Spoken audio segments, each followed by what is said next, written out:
नमस्ते। हमारी जिंदगी में डर मतलब है एक ऐसी चीज है जिससे हम सब कहीं ना कहीं जूझते हैं। पर क्या कोई ऐसा रास्ता हो सकता है जिससे हम डर से ऊपर उठ जाएं? आज हम श्रीमद् भागवतम के ज्ञान में उतरेंगे और दो ऐसे शक्तिशाली श्लोकों को समझेंगे जो हमें आध्यात्मिक स्वतंत्रता का एक सीधा रास्ता दिखाते हैं। एक ऐसा रास्ता जो भय से हमेशा के लिए मुक्त करने का वादा करता है। तो चलिए एक बहुत ही गहरे सवाल से शुरुआत करते हैं। इस दुनिया में जहां हर तरफ डर है, क्या कोई ऐसी शक्ति हो सकती है जिससे खुद डर को भी डर लगे? श्रीमद् भागवतम हमें बताता है कि हाँ, इसका जवाब है, और वो जवाब छिपा है भगवान के दिव्य नाम में। चलिए देखते हैं पहला श्लोक जो इस रहस्य को हमारे सामने खोलता है। तो ये श्लोक है श्रीमद् भागवतम के पहले स्कंद से। श्लोक संख्या है 1.1.14। आपन्न संसृतिम घोरम यन्नाम विवशो गृणन ततः सद्यो विमुच्येत यद बिभेति स्वयं भयम। अब ये श्लोक कहता क्या है? देखिए, ये स्लाइड इसे बहुत अच्छे से समझाती है। आप कल्पना कीजिए कि कोई इंसान जन्म मृत्यु के भयानक चक्र में फंस गया है, एक तूफान में फंसी नाव की तरह। अब इस श्लोक के मुताबिक अगर वो बेबसी में मतलब अनजाने में भी कृष्ण का नाम ले लेता है तो उसे तुरंत मुक्ति मिल जाती है। ये नाम इतना पावरफुल है कि कहा गया है इससे तो स्वयं भय भी डरता है। कमाल की बात है ना? अच्छा, तो सवाल ये है कि भगवान के नाम में इतनी शक्ति, इतनी पोटेंसी आती कहां से? तो देखिए, बात यह है कि भगवान कृष्ण ने अपनी सारी पर्सनल पोटेंशियल्स, अपनी सारी शक्तियां अपने नाम में डाल दी हैं। मतलब भगवान का नाम और भगवान, इनमें कोई फर्क नहीं है। ये बिल्कुल सूरज और उसकी रोशनी की तरह है, आप उन्हें अलग नहीं कर सकते।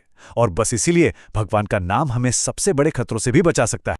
तो अगर सिर्फ नाम इतना शक्तिशाली है तो सोचिए आगे क्या होगा।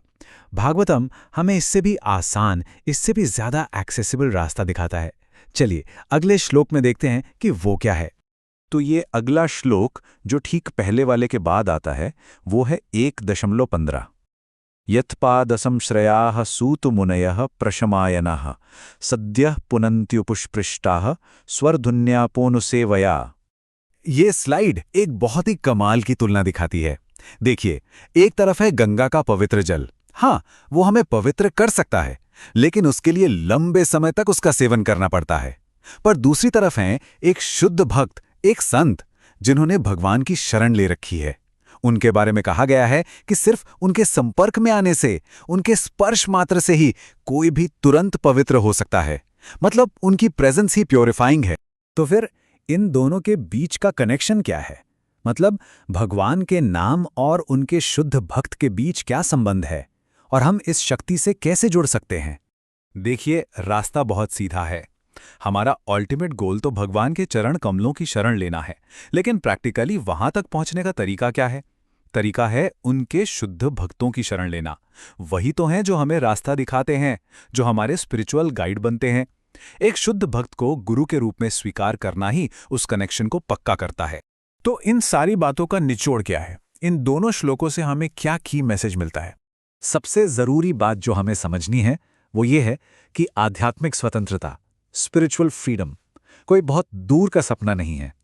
ये एक ऐसी चीज है जो हमें यहीं और अभी मिल सकती है। कैसे? भगवान के पवित्र नाम के जप से और उनके शुद्ध भक्तों के संग से। इन दो शक्तिशाली तरीकों से कोई भी भय के बंधन से मुक्त होकर असली स्वतंत्रता का अनुभव कर सकता है। उम्मीद है कि इस चर्चा से आपको कुछ नया सीखने को मिला होगा।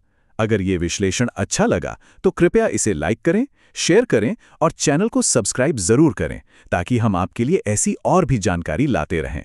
बहुत बहुत धन्यवाद।